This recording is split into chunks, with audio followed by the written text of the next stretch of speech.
Hello students, मैं Manish sir, director of MCC classes, आपके लिए आज एक बहुत ही अच्छा टॉपिक लेकर के आया हूं जिससे हमारे पीएनएसटी और नीट में क्वेश्चन उठते हैं। और वो टॉपिक है डियर स्टूडेंट्स, न्यूरॉन। न्यूरॉन मतलब तंत्रिका कोशिका। तंत्रिका कोशिका 9th से स्टार्ट हो जाती है बेटा, लेकिन ये हमारे कंपटीशन लेवल तक है और इससे बहुत सारे क्वेश्चन जो हैं वो हमारे पेपर में आते हैं।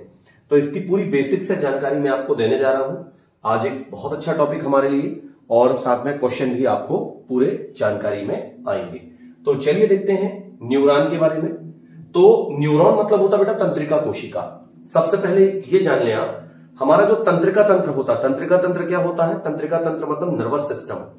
हमारे शरीर में सोचने के लिए, समझने के लिए, विचारने के लिए, निर्णय लेने के लिए और शरीर के विभिन्न अंगों के बीच सामंजस्य स्थापित करने के लिए जो तंत्र पाया जाता है, उसी तंत्र को हम किस नाम से जानते हैं? तंत्रिका तंत्र के नाम से जानते हैं।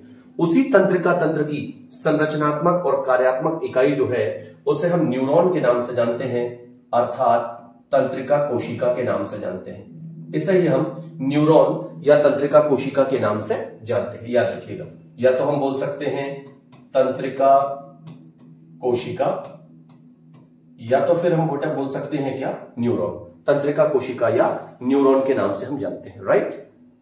चलिए अब सबसे पहले हम बात कर लें तंत्रिका कोशिका के भाग। तो तंत्रिका कोशिका में सबसे पहले ये जो बड़ा भाग होता है, ये जो बड़ा गोलाकार भाग दिखाई दे रहा है आपको, इस बड़े गोलाकार भाग को हम लोग कहते हैं बेटा कोशिका काय। इस बड़े गोलाकार भाग को हम लोग कोशिका काय या साइटोन के नाम से जानते हैं। कोशिका काय या किस नाम से जानते हैं बेटा? साइटोन के नाम से जानते हैं। सॉरी,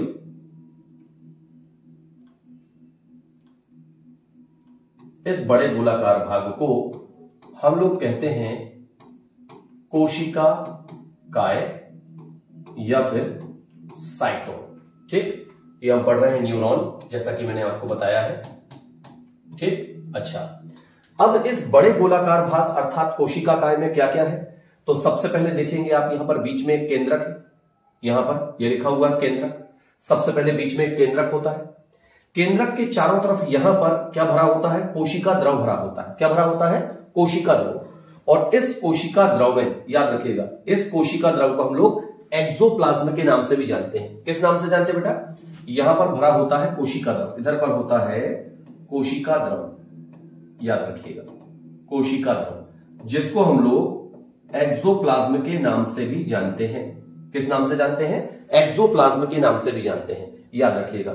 इसमें माइटोकॉन्ड्रिया पाए जाते हैं। माइटोकॉन्ड्रिया के अलावा इसमें बहुत छोटे छोटे कण पाए जाते हैं जिन्हें निसेल्स कण कहा जाता है। बेटा किस नाम से जाना जाता है इनको जाना जाता है निसेल्स कण के नाम से। निसेल्स कण, याद रखिएगा। निसेल्स कण जो होते हैं ये ER मतलब इंडोप्लाज्मिक रेटिकुलम और साथ में किसके बने होते हैं? राइबोसोम के बने होते हैं। और याद रखिएगा बेटा, ये प्रोटीन संश्लेषण का काम करते हैं। प्रोटीन संश्लेषण में मुख्य भूमिका निभाते हैं। तो हम कहेंगे ये ER और राइबोसोम के बने होते हैं और राइबोसोम के बने होने के कारण ये प्रोटीन संश्लेषण में बहुत महत्वपूर्ण भूमिका निभाते हैं। ठीक है, तो ये बड़ा गोलाकार भाग जो है ये कोशिका का साइटोन बन गया। इसके बीच में आपको एक केंद्रक दिखाई दे रहा है। ठीक है ना, केंद्रक के अंदर क्या भरा होता है? कोशिका द्रव, जिसको अपन एक्सोप्लाज्म कहते हैं। इसमें माइटोकॉन्ड्रिया तो पाए जाते हैं, लेकिन इसके साथ साथ यहां पर क्या पाए जाते हैं? छोटे छोटे कण पाए जाते हैं जिन्हें निसेल्स कण कहा जाता है। ये प्रोटीन संश्लेषण में बहुत महत्वपूर्ण भूमिका निभाते हैं। फिर इसके अलावा मैं यहां पर बताऊं आपको, इस कोशिका काय वाले भाग से मोटे मोटे छोटे और मोटे प्रवर्ध निकलते हैं। ये देखिए, ये छोटे और मोटे प्रवर्ध जो हैं ये आपको दिखाई दे रहे हैं। इन छोटे और मोटे प्रवर्धों को नाम दिया जाता है बेटा डेंड्रॉन। इन छोटे और मोटे प्रवर्धों को हम डेंड्रॉन के नाम से जानते हैं, याद रखिएगा। किस नाम से? डेंड्रॉन। और इनसे निकलने वाले पतले पतले तंतु क्या कहलाते हैं बेटा? डेंड्रॉइड कहलाते हैं। ये लिखा हुआ है डेंड्रॉइड। ठीक, ये जो पतले तंतु होते हैं ये क्या कहलाते हैं? डेंड्रॉइड कहलाते हैं, राइट। तो ये तो हो गया इस बड़े गोलाकार भाग के बारे में। फिर आप देख रहे हैं कि यहां से एक बड़ा और मोटा प्रवर्ध जो है वो निकला हुआ। देखिए, यहां से एक बड़ा और मोटा प्रवर्ध जो है वो निकला हुआ है। ठीक, इस बड़े और मोटे प्रवर्ध को हम किस नाम से जानते हैं? ये जो आपको अंदर से दिखाई दे रहा है ये लिखा हुआ है, ये वाला जो अंदर से आपको दिखाई दे रहा है ये वाला प्रवर्ध जो होता है ये बड़ा और लंबा प्रवर्ध है।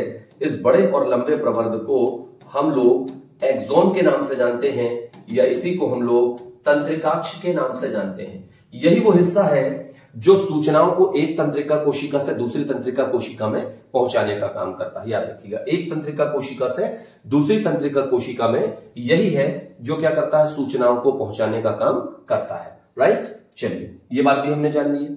अब इसके बाद क्या होता है, इस न्यूरॉन के चारों तरफ क्या होता है, एक आवरण पाया जाता है। इस न्यूरॉन के ऊपर एक आवरण पाया जाता है। इस आवरण का नाम है बेटा न्यूरोलेमा। न्यूरोलेमा, इस आवरण को हम किस नाम से जानते हैं, न्यूरोलेमा के नाम से जानते हैं। याद रखिएगा, पूछा गया है पीएनएसटी के पेपर में, पूछा गया है तंत्रिकाक्ष के चारों तरफ कौन सा आवरण पाया जाता है, तो याद रखिएगा इसको हम लोग न्यूरोलेमा के नाम से जानते हैं। राइट, न्यूरोलेमा, ठीक है ना। अच्छा, इसका निर्माण होता है किससे बेटा, इसके अंदर पाई जाती है श्वान कोशिकाएं। ये श्वान कोशिकाओं से बना होता है। याद रखिएगा, हमारे पीएनएसटी के पेपर में आया है कि श्वान कोशिकाएं कहां पाई जाती हैं, तो याद रखिएगा तंत्रिका तंत्र में पाई जाती है। तंत्रिका तंत्र की तंत्रिका कोशिका में, तंत्रिका कोशिका के एक्सोन में, एक्सोन में जो न्यूरोलेमा है उसमें पाई जाती हैं श्वान कोशिकाएं। ठीक है, फिर इसके बाद आप देखेंगे कि ये जो क्या कहना चाहिए, न्यूरो मतलब ये जो तंत्रिकाक्ष है अपना और ये जो न्यूरोलेमा है, तो ये जो तंत्रिकाक्ष है और आपको जो क्या दिखाई दे रहा है यहां पर, आपको यहां पर न्यूरोलेमा और तंत्रिकाक्ष के बीच में ये जो रेड हिस्सा दिखाई दे रहा है, ये वाला, ये जो हिस्सा दिखाई दे रहा है, याद रखिएगा ये जो चमकीली पट्टी होती है ना, इस चमकीली पट्टी को हम किस नाम से जानते हैं, तो याद रखिएगा इसको माइलिन शीथ के नाम से जानते हैं।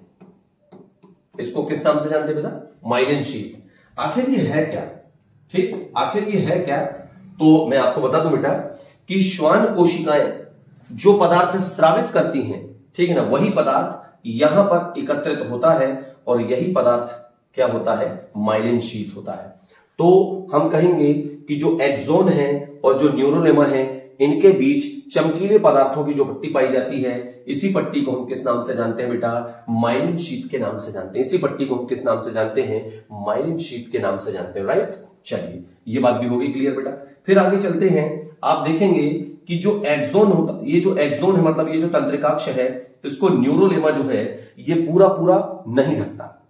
न्यूरोलेमा जो है इसको पूरा पूरा नहीं ढकता और कुछ जगह खाली छूट जाती है। इस खाली जगह को हम किस नाम से जानते हैं, इसको हम रेनवियर के नोड के नाम से जानते हैं। रेनवियर के नोड, याद रखिएगा, इन्हें रेनवियर के नोड कहा जाता है। और मैं आपको बता दूं, ये खाली जगह होती है जहां न्यूरोलेमा नहीं होता, लेकिन यहां पर तंत्रिकाक्ष होता है। ठीक है ना, याद रखिएगा तंत्रिकाक्ष निश्चित रूप से होता है। और हम ये कहेंगे कि यहां पर विद्युत रोधन नहीं पाया जाता, मतलब यहां पर कोई विद्युत अवरोध नहीं होता। जो सूचना आनी है वो सीधे यहां से आगे जाती रहेगी, किसी भी प्रकार का कोई अवरोध यहां पर देखने को नहीं मिलेगा। ठीक है, चलिए फिर आगे चलते हैं। तो आगे जैसे तैसे हम बढ़ेंगे तो फिर देखते हैं कि जो तंत्रिकाक्ष होता है, ठीक है ना, ये जो तंत्रिकाक्ष होता है ये आगे जाकर के और छोटे छोटे तंतुओं में क्या होता है, बट जाता है। इन और छोटे छोटे तंतुओं को, ठीक है ना, इसे नाम देते हैं अपन, इस गुच्छे को कहते हैं टीलोडेंड्रिया, ठीक है ना, और इन्हें कहा जाता है टीलोडेंड्रॉइड्स। टीलोडेंड्रॉइड्स, याद रखिएगा, इन पतले पतले तंतुओं को इसे कहते हैं टीलोडेंड्रिया, ठीक है ना, और इन पतले पतले तंतुओं को कहा जाता है टीलोडेंड्रॉइड्स। ये पतले पतले तंतु जो होते हैं ये कहां जाकर के जुड़ते हैं बेटा, तो याद रखिएगा ये जो पतले तंतु होते हैं ये नेक्स्ट तंत्रिका कोशिका से जाकर के अटैच होते हैं। किससे जुड़ते हैं, नेक्स्ट तंत्रिका कोशिका से जाकर के जुड़ते हैं। इनके पतले पतले तंतु इस तरह से किससे आकर के जुड़ते हैं, तो हम कहेंगे अगली तंत्रिका कोशिका से जाकर के ये जुड़ते हैं। ये इस प्रकार से पतले तंतु जो होते हैं, ठीक है ना, ये एक और तंत्रिका कोशिका होगी। तो दूसरी तंत्रिका कोशिका के तंत्रिका तंतुओं से, ठीक है ना, ये टीलोडेंड्रॉइड्स जाकर के जुड़ते हैं, ठीक है ना, इस स्थान पर इस प्रकार से जुड़ते हैं। और इस स्थान को ही किस नाम से जाना जाता है, साइनेप्स कहा जाता है। इसी स्थान को साइनेप्स कहा जाता है बेटा, या इसी स्थान को युग्मानुबंध के नाम से जानते हैं। इसी स्थान को हम किस नाम से जानते हैं, साइनेप्स या युग्मानुबंध के नाम से जानते हैं। राइट, साइनेप्स या युग्मानुबंध के नाम से इसे जाना जाता है। ठीक, याद रखिएगा। यहां पर होता क्या है वैसे, तो मैं आपको बता दूं कि यहां पर होता यह है कि एक तंत्रिका कोशिका जो है, यहां पर होता यह है कि एक तंत्रिका कोशिका से जो सूचनाएं आती हैं, क्या होता है, ये टीलोडेंड्रॉइड्स जो होते हैं ये हमारे पूरी सतह पर, सभी पूरे शरीर पर फैले होते हैं, ठीक है ना। तो ये संवेदनाओं को ग्रहण करते रहते हैं, ठंडी लग रही, गर्मी लग रही, बाहर दर्द, मतलब अंगों में कहीं दर्द हो रहा है, चोट लग गई है, अंदर कहीं दर्द हो रहा है, इन सारी सूचनाओं को ये डेंड्रॉइड्स जो है ये इकट्ठा करते हैं। फिर इन सूचनाओं को इस तंत्रिकाक्ष के माध्यम से कहां भेजा जाता है, एक तंत्रिका से दूसरी तंत्रिका कोशिका में भेजा जाता है। तो उसके लिए यहां पर जॉइंट जरूरी होता है और इसी कारण यहां पर क्या पाया जाता है बेटा, जॉइंट पाया जाता है। याद रखिएगा, इसी कारण यहां पर क्या पाया जाता है, तो हम कहेंगे जॉइंट पाया जाता है। बात समझ में आ गई? चलिए ठीक। तो ये जो साइनेप्स या ये जो युग्मानुबंध है, ये जो साइनेप्स या ये जो युग्मानुबंध होता है, यहीं पर सूचनाएं जो होती हैं एक तंत्रिका कोशिका से दूसरी तंत्रिका कोशिका में जाती हैं। लेकिन एक बात मैं बता दूं कि यहां पर एक विशेष प्रकार का जो हार्मोन है वो स्रावित होता है। यहां पर एक विशेष प्रकार का हार्मोन जो होता है वो स्रावित होता है और इस विशेष हार्मोन को नाम दिया जाता है बेटा एसिटिलकोलिन। इसे नाम दिया जाता है क्या, एसिटिलकोलिन। ठीक। और एसिटिलकोलिन की खास बात क्या है, तो याद रखिएगा एसिटिलकोलिन की खास बात यह है, एसिटिलकोलिन की खास बात यह है कि ये क्या करता है, ये सूचनाओं को ज्यों का त्यों कहां पहुंचा देता है, एक तंत्रिका कोशिका से दूसरी तंत्रिका कोशिका में पहुंचा देता है। ये सूचनाओं को ज्यों का त्यों एक तंत्रिका कोशिका से दूसरी तंत्रिका कोशिका में पहुंचा देता है और इस प्रकार हम कहेंगे कि सूचनाएं हजारों तंत्रिका कोशिका से होते हुए हमारे मस्तिष्क और मेरुरज्जु में पहुंच जाती हैं और हमें किसी भी प्रकार का जो व्यवधान है वो नहीं होता। ठीक है ना, सूचनाएं हमारे मस्तिष्क में बराबर सही तरीके से पहुंचती रहती हैं। तो आपको जो आईएमपी क्वेश्चन पूछे जा सकते हैं आपके पीएनएसटी में, ठीक है ना, जो आईएमपी क्वेश्चन हो सकते हैं, नंबर 1 निसेल्स कण को लेकर क्वेश्चन पूछा जा सकता है। निसेल्स कण को लेकर क्वेश्चन पूछा जा सकता है। याद रखिएगा कि न्यूरॉन्स के एक्सोप्लाज्म में पाए जाने वाले सूक्ष्म कण जो प्रोटीन संश्लेषण का काम करते हैं वो कौन से, तो हम कहेंगे निसेल्स कण। ठीक है ना। फिर इसके अलावा एक्सोन के चारों तरफ पाया जाने वाला आवरण कौन सा है, न्यूरोलेमा। न्यूरोलेमा का निर्माण किससे होता है, श्वान कोशिकाओं से होता है। फिर इसके बाद एक्सोन और न्यूरोलेमा के बीच पाई जाने वाली चमकीली परत क्या कहलाती है, तो माइलिन शीट कहलाती है। ठीक। एक्सोन का वह स्थान जहां पर विद्युत रोधन नहीं पाया जाता या जहां पर आवरण नहीं होता वह क्या कहलाता है, वह रेनडियर का नोड कहलाता है। याद रखिएगा। फिर इसके अलावा याद रखिएगा दो तंत्रिका कोशिकाओं के बीच के जुड़ने का स्थान क्या कहलाता, साइनेप्स या युग्मानुबंध कहलाता, राइट। इसके अलावा मैं आपको बता दूं कि युग्मानुबंध पर कौन सा हार्मोन स्रावित होता है, तो एसिटिलकोलिन नाम का हार्मोन स्रावित होता है। बात समझ में आई। तो इस तरह से यहां पर यह तंत्रिका कोशिका के बारे में छोटा सा वर्णन था। अभी भी हम और डीप जा सकते हैं बट अभी हम एक लेवल के हिसाब से तैयारी कर रहे हैं, इसीलिए मैंने आपको इतना तक तो बता दिया।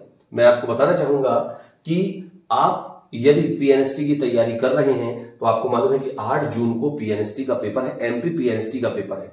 और यदि आप बेस्ट ऑफ बेस्ट तैयारी करना चाहते हैं, यदि आप एक बेस्ट तैयारी करना चाहते हैं तो मैं आपसे कहना चाहूंगा कि आपके पास एक बेहतरीन ऑप्शन है एमसीसी क्लासेस।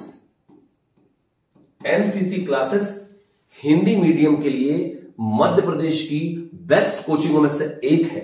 याद रखिए, मैं बता दूं आपको कि यहां पर टोटल डीप नॉलेज आपको मिलने वाला है, टोटल डीप नॉलेज मिलने वाला है, ऐसा जो आपने अभी तक पढ़ा नहीं होगा। यदि आप अपनी केमिस्ट्री में बेहतरीन तैयारी करना चाहते हैं, बॉटनी में तैयारी करना चाहते हैं, जूलॉजी में तैयारी करना चाहते हैं, फिजिक्स में, इंग्लिश में तैयारी करना चाहते हैं, सारे सब्जेक्टों में बेहतरीन तैयारी करना चाहते हैं, तो एमसीसी क्लासेस से अच्छा ऑप्शन आपको कहीं नहीं मिलने वाला है। ठीक, पहली बात। दूसरी बात, हमारी क्लास की खास बात यह है बेटा कि इसमें आपको 5 से 6 घंटे, याद रखिएगा, डेली क्लास मिलेगी। 5 से 6 घंटे आपको डेली क्लास मिलेगी। सोचिए यदि 5-10 मिनट में हम आपको इतना नॉलेज दे सकते हैं तो 5 से 6 घंटे में डेली हम आपको कितना नॉलेज देंगे। ठीक है ना, ये बहुत सोचने की बात है। ठीक, इससे आपके बहुत सारे प्रश्न तैयार हो जाएंगे और जब आप एग्जाम में बैठेंगे तो निश्चित रूप से आपका वो एग्जाम क्या हो जाएगा बेटा, क्रैक हो जाएगा। तो यदि आप बहुत अच्छी तैयारी करना चाहते हैं तो जुड़ जाइए एमसीसी क्लासेस से। हम एग्जाम तक का फुल कोर्स आपको ओनली 1499 में दे रहे हैं। याद रखिएगा, जिसमें आपको 5 से 6 घंटे की लाइव क्लास मिलेगी हर सब्जेक्ट की अलग अलग।